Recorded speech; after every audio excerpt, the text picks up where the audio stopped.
Selamat sore teman-teman semua. Assalamualaikum warahmatullahi wabarakatuh.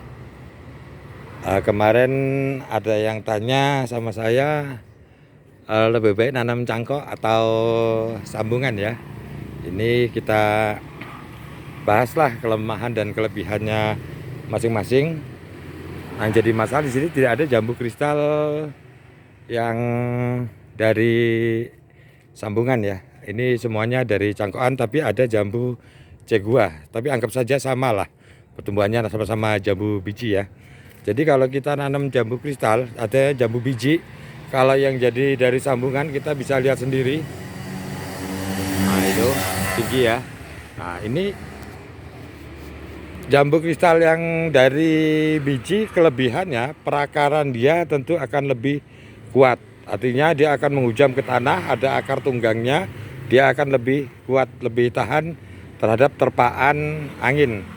Terus banjir pun otomatis dia akan lebih kuat untuk sebagai penunjang akarnya, dia akan lebih kuat, tidak mudah roboh. Tapi sisi kelemahannya adalah yang pertama adalah nanti kalau dia tumbuh dari batang bawahnya sini, ini kan sambungannya ya, nanti dia akan sering tumbuh nih dari sini ya. Kita harus rajin-rajin membuangnya, rajin-rajin buang.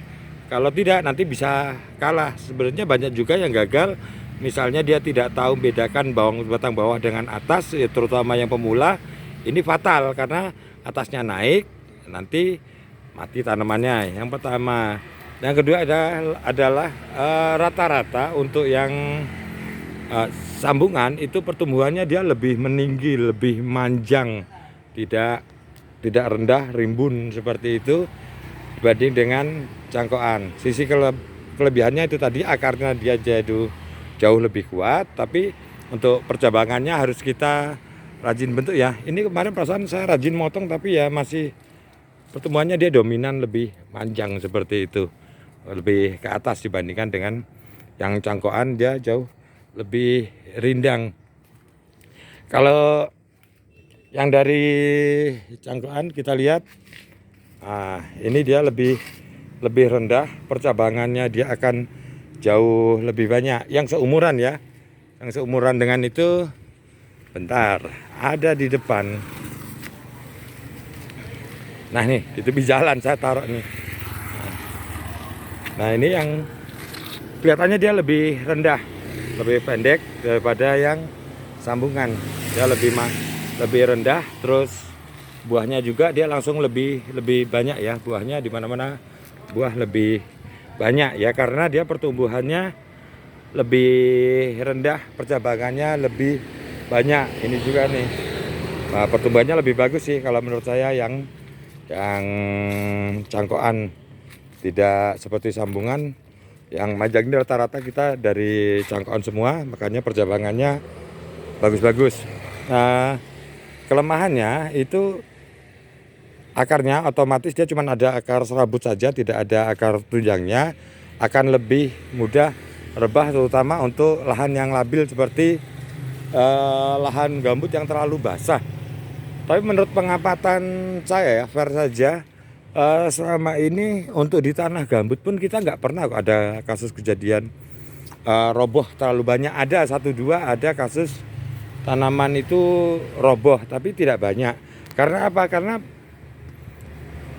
bentuk percabangannya jambu kristal ini, terpaan angin itu tidak sebegitu berat karena dia lebih menyebar dibandingkan jambu air yang daunnya kan lebar-lebar, dia nggak tahan terpaan angin. Yang pertama. Kedua, jambu kristalnya kan tingginya cuma kita tahan 2 meter, tidak terlalu tinggi, jadi resiko untuk roboh juga lebih kecil.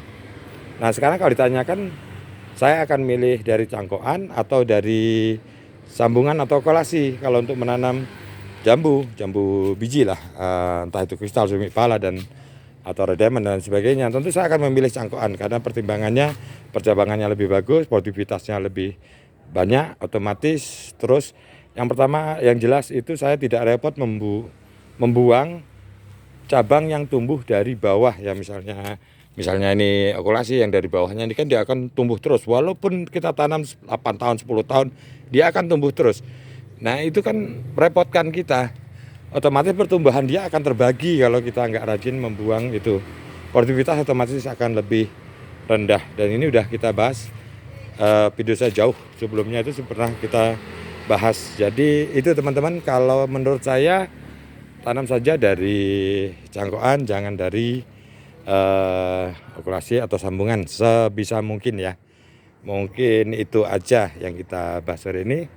Kalau ada pertimbangan lain silakan saja di komentar, karena belum tentu juga saya benar. Oke, itu aja. Assalamualaikum warahmatullahi wabarakatuh.